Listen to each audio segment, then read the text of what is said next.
गिलगित की team PSL में ज़्यादा अरसा टिकेगी नहीं, बल्कि ये काफ़ी कम चांसेस हैं कि ये पाकिस्तान सुपर लीग में सेलेक्ट हो जाती है। अगर गिलगित की टीम पाकिस्तान सुपर लीग में सेलेक्ट हो जाती है ना, तो आगे चल के आईसीसी पाकिस्तान सुपर लीग में ये जो इंटरनेशनल प्लेयर्स खेलते हैं, इनके ऊपर पाबंदी भी लगा सकती है। आज से कुछ साल पहले शायद 2021 में कश्मीर प्रीमियम लीग हुई थी, जिसके ऊपर आईसीसी ने एक्शन लिया था, बीसीसीआई ने काफ़ी वावेला भी किया था। क्योंकि हमारे यहाँ जब हम कश्मीर की बात करते हैं, तो हमारे यहाँ ये कॉन्सेप्ट है कि शायद वो कश्मीर, मुजफ्फरनगर, श्रीनगर का इशू है, लेकिन एक्चुअली वो इलाका जहाँ पे पाकिस्तान इंडिया के दरमियान अभी तक तय नहीं हो सका कि वो किसके हिस्से में है, उसमें गिलगित बल्तिस्तान का इलाका भी शामिल है। कहने को अच्छी चीज़ है, फैसलाबाद का तो हमने पहले ही कह दिया था कि फैसलाबाद की टीम पाकिस्तान सुपर लीग की कन्फर्म टीम है, जब मैंने इसके ऊपर मई में बात की थी, क्योंकि ग्राउंड है उनके पास, वहाँ पे चाहिए था। लेकिन गिलगित की टीम मैं पहले भी कह चुका हूँ, क्योंकि अभी गिलगित की टीम के ऊपर यहाँ पे टेंडर्स होंगे, बोलियाँ होंगी, सिलेक्शंस होगी, और जैसे ही ये सिलेक्ट हो जाएगा कि गिलगित की टीम आ चुकी है, इसके ओनर की इजाज़त मिल जाएगी कि इसका ओनर ये है, उसके साथ ही बीसीसीआई इस मामले को आईसीसी में लेके जाएगा। नो डाउट आईसीसी इसके ऊपर एक एक्शन भी लेगा। आपको याद होगा कि अभी चैंपियंस ट्रॉफी में पाकिस्तान ने चैंपियंस ट्रॉफी की जो पाकिस्तान में उसका एक टूर था, वो केटू के बेस कैंप से शुरू करना था। केटू जो है वो गिलगित बल्तिस्तान या फिर उस इलाके में आता है जिसका अभी तक फैसला नहीं हो सका कि वो पाकिस्तान का है या फिर इंडिया का है। तो उसके ऊपर फिर उन्होंने बात की, उसको लेके गए, जिसके बाद हुआ ये कि यहाँ पे गिलगित की जो उसमें सारा बेस कैंप में होना था, उसको फिर पोस्टपोन करना पड़ा। पाकिस्तान क्रिकेट बोर्ड वहाँ से चैंपियंस ट्रॉफी का टूर शुरू नहीं कर सका। मुझे ये डाउट्स पड़ रहे हैं गो कि मैं इस बात के बिल्कुल हक में हूँ। मेरा ये बिल्कुल मकसद नहीं है कि मैं गिलगित के लोगों के खिलाफ हूँ या फिर मैं कोई ऐसा हूँ कि जी वहाँ पे नहीं, बिल्कुल वहाँ की टीम होनी चाहिए थी, क्योंकि पाकिस्तान की जो चारों सूबे हैं वहाँ पे टीमें उनकी हैं। गिलगित की, कश्मीर की नहीं थी, तो ये एक ही एरिया कंसिडर होता है। पाकिस्तान में इनको अलग अलग कर दिया, लेकिन टेक्निकली एक ही एरिया कंसिडर होता है।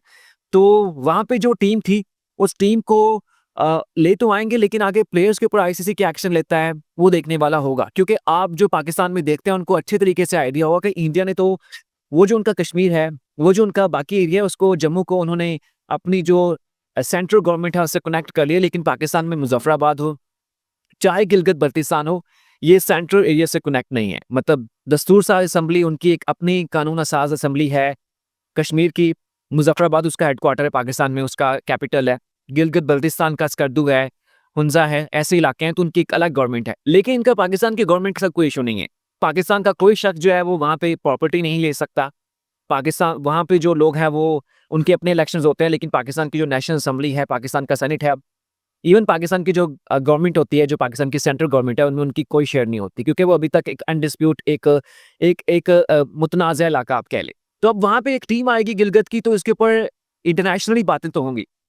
अब ये देखने वाला हुआ कि जय शाह जो हैं, बीसीसीआई के जो पहले सेक्रेटरी थे, अब वो आईसीसी के चेयरमैन हैं, वो इसके ऊपर कितना एक्शन लेते हैं। और अगर आईसीसी आगे चल के ऐसा करती है कि पीएसएल में इंटरनेशनल प्लेयर्स को बैन करने की बात करती है, वो कर सकते हैं।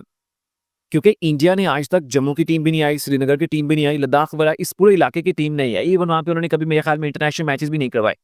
गिलगित में बनाने का फ़ायदा तो ये हो सकता है कि आगे चल के जैसे उन्होंने धर्मशाला में वो मैच करवाते हैं, एक ग्राउंड है, तो हम भी चाहे गिलगित में, क्योंकि पाकिस्तान सुपर लीग आजकल मई तक होती है, तो अप्रैल मई में हम वहाँ पे मौसम हो जाता है, तो वहाँ पे हम मैच करवा सकते हैं।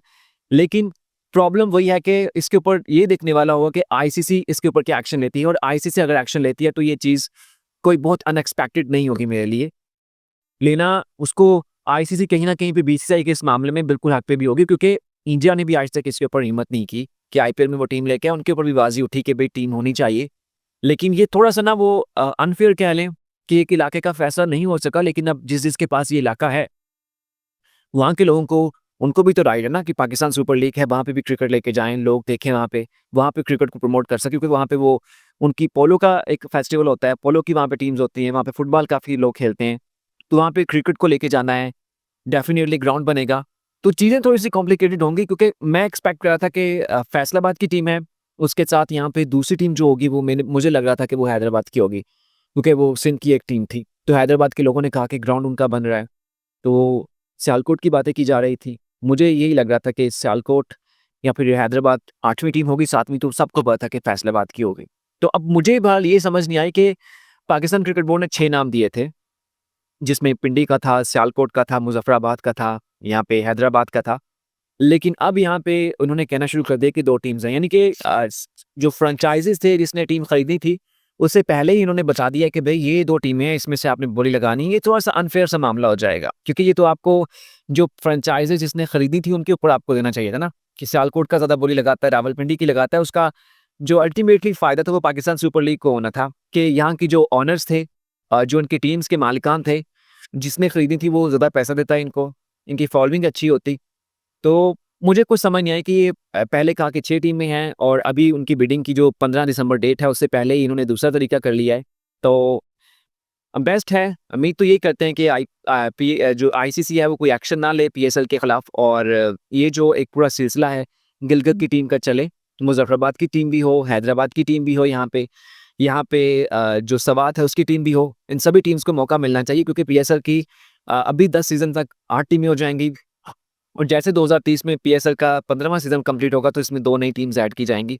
तो होप फॉर बेस्ट है। उम्मीद करते हैं कि कोई ऐसा एक्शन ना हो, क्योंकि अगर आईसीसी एक्शन लेती है तो उस सूरत में गिलगित की टीम को नाम चेंज करना पड़ेगा, इसका नाम बदलना पड़ेगा, और फिर वो कहीं 100 जूते 100 प्याज वाली बात ना हो जाए। सॉरी टू से फिर ऐसा कहीं ना हो जाए कि फिर हमें आईसीसी के आगे घुटने टेकने पड़ेंगे। ओके, चैंपियंस ट्रॉफी बाद में हमारे यहाँ से एक अटैकिंग पॉलिसी गई है, लेकिन ये थोड़ा-सा ना ज़्यादा हो जाएगा गिलगित वाला। थोड़ा-सा नहीं बल्कि अच्छा खासा ज़्यादा हो जाएगा, और बीसीसीआई का इंडिया का इसके ऊपर तलमलाना, इसके ऊपर रिएक्ट करना एक नेचुरल होगा और वो करेंगे। लेकिन ये देखते हैं कि वो इस मामले में किस हद तक जाते हैं, किस हद तक इस चीज़ों को आगे लेके चलते हैं। तो देखते हैं कि अभी क्या क्लियर होता है, कहीं ऐसा ना हो कि आईसीसी इंटरनेशनल प्लेयर्स को यहाँ खेलने पे बैन कर दे, उनके ऊपर रिस्ट्रिक्शंस लगा दें। तो ये बहुत ही कॉम्प्लिकेटेड हो जाएगी, क्योंकि जितनी भी इंटरनेशनल लीग्स होती हैं, ये जो चाहे आईपीएल है, पीएसएल है, बीपीएल है, बिग बैश जो भी है, तो इन सभी लीग्स को आईसीसी रेगुलाइज़ करता है। अगर आईसीसी इनको कह दे कि ये अलाउड नहीं है, तो फिर इंटरनेशनल प्लेयर जो इंटरनेशनल क्रिकेट खेलते हैं ना, वो फिर नहीं खेलते इसमें, क्योंकि अगर वो खेलते हैं तो फिर आईसीसी उनको इंटरनेशनल बैन भी लगा सकती है, और ऐसा पहले भी कुछ लीग्स में हो चुका है। बल्कि आईपीएल से पहले भी इंडिया में एक लीग थी जो उसके 2 सीज़न हुए थे, पहला सीज़न उसका कामयाब रहा, उसके बाद अगले सीज़न में बीसीसीआई ने कहा कि भई इसमें जो खेलेगा ना, तो हम उसको नहीं खिलाएँगे अपनी जो नेशनल टीम है। तो उसके बाद वो टीम जो उस लीग थी वो उसका सेकंड सीज़न था, वो लास्ट सीज़न हुआ था। उसका नाम I think Indian cricket league था, आईसीएल नाम से उसका लीग था। तो ये चीज़ें हैं, बाकी होप फॉर बेस्ट, पीएसएल की दोनों टीम्स आ रही हैं। मेरे लिए अच्छी बात ये है कि मेरे होम टाउन के पास फैसलाबाद की टीम आएगी। हमने बहुत प्रमोट किया इकबाल स्टेडियम को, फैसलाबाद को, और हमें पता था कि फैसलाबाद की टीम आनी है, और उसके लिए बेस्ट है, क्योंकि पहले हम लाहौर कलंदर की सपोर्ट करते थे, लेकिन अब लगता है कि टीम बदलनी पड़ेगी। वो तो प्लेयर्स को देख के भी बड़ा डिसाइड होगा। तो उम्मीद है कि स्पोर्ट्स कास्टिंग टीम की हमने ये वीडियो बनाई है, इसके हवाले से वो भी पसंद आई होगी। बेसिकली ट्रैवल कर रहे हैं आज पिंडी में जो मैच है, हमने वो मैच भी देखना है। उस ट्रैवल की वजह से कुछ वीडियोज़ थी, हमने उसके ऊपर रिसर्च कर रहे थे, तो उसकी वजह से थोड़ा-सा हम लेट हो गए, और हमारी 2 दिन से वीडियोज़ नहीं आई। मुझे कमेंट्स में और किसी ने बाकी सोशल मीडिया साइट्स पे कहा था कि कासिम भाई गायब हैं आप कहाँ पे? तो ये सारे सीन चल रहे हैं, और हम एक कुछ बड़ी चीज़ों के साथ आपसे करेंगे। तो स्पोर्ट्स कासिम जी की वीडियो कैसी लगी लाज़िम बताइएगा। अच्छी लगे तो लाइक और सब्सक्राइब कर दीजिएगा। शुक्रिया।